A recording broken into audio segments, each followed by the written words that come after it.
नमस्कार, आप देख रहे हैं एडवांस इंडिया 24 न्यूज और मैं हूं आपके साथ संजना। चलिए बढ़ते हैं खबरों की ओर। बुधवार को अनुसूचित जाति, जनजाति व भीम आर्मी कार्यकर्ता संयुक्त एकता महासंघ ने राष्ट्रपति के नाम एसडीएम को ज्ञापन दिया। ज्ञापन में बताया गया कि सुप्रीम कोर्ट के 7 न्यायाधीशों की संवैधानिक पीठ द्वारा अभी हाल ही में 1 अगस्त 2024 को देश में SC/ST वर्ग के आरक्षण के संदर्भ में जो एक अति महत्वपूर्ण निर्णय दिया गया, जिसमें SC/ST वर्ग के लोगों को पुनः उपवर्गीकृत किए जाने को मान्यता प्रदान की गई और इस संबंध में माननीय सुप्रीम कोर्ट द्वारा दविंदर सिंह बनाम पंजाब राज्य मामले में पारित इस आदेश के अनुसार अब राज्य सरकारें SC/ST वर्ग की सूची के भीतर आरक्षण के लिए उपवर्गीकरण अर्थात नई सूची बना सकेगी। अब सुप्रीम कोर्ट ने अपनी 1 अगस्त 2024 के इस निर्णय से 20 वर्ष पूर्व दिया गया निर्णय, जो सन 2004 में 5 न्यायाधीशों की संवैधानिक पीठ द्वारा EV चिनैया बनाम आंध्र प्रदेश राज्य में दिया गया था,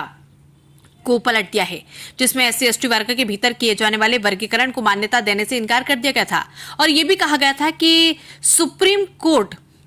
SC/ST वर्ग के भीतर उपवर्गीकरण नहीं किया जा सकता क्योंकि वे एक समरूप अर्थात समान वर्ग में आते हैं। सुप्रीम कोर्ट ने वर्ष 2004 के अपने निर्णय में यह भी कहा था कि चूंकि SC/ST वर्ग के लोगों ने जो अत्याचार सहे वो एक वर्ग और एक समूह के रूप में सहे तथा ये एक बराबर का वर्ग है जिसके भीतर किसी भी प्रकार का वर्गीकरण करना उचित नहीं होगा। सुप्रीम कोर्ट ने अपने 2004 के निर्णय में यह भी कहा था कि SC/ST वर्ग के भीतर किसी भी प्रकार का उपवर्गीकरण भारतीय संविधान की मूल भावना के विपरीत होगा। देखिए, 1 अगस्त को माननीय सुप्रीम कोर्ट द्वारा आरक्षण में उपवर्गीकरण का जो फैसला सुनाया गया है, जिससे करोड़ों पूरे देश के बहुजन समाज के लोग दुखी है और उस कानून को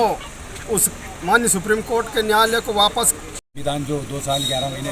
18 दिन में बनाया था, उस संविधान को कुचलने का काम चल रहा है साथियों। और उसके जरिए जो हमारे समाज के लोग SC/ST के लोग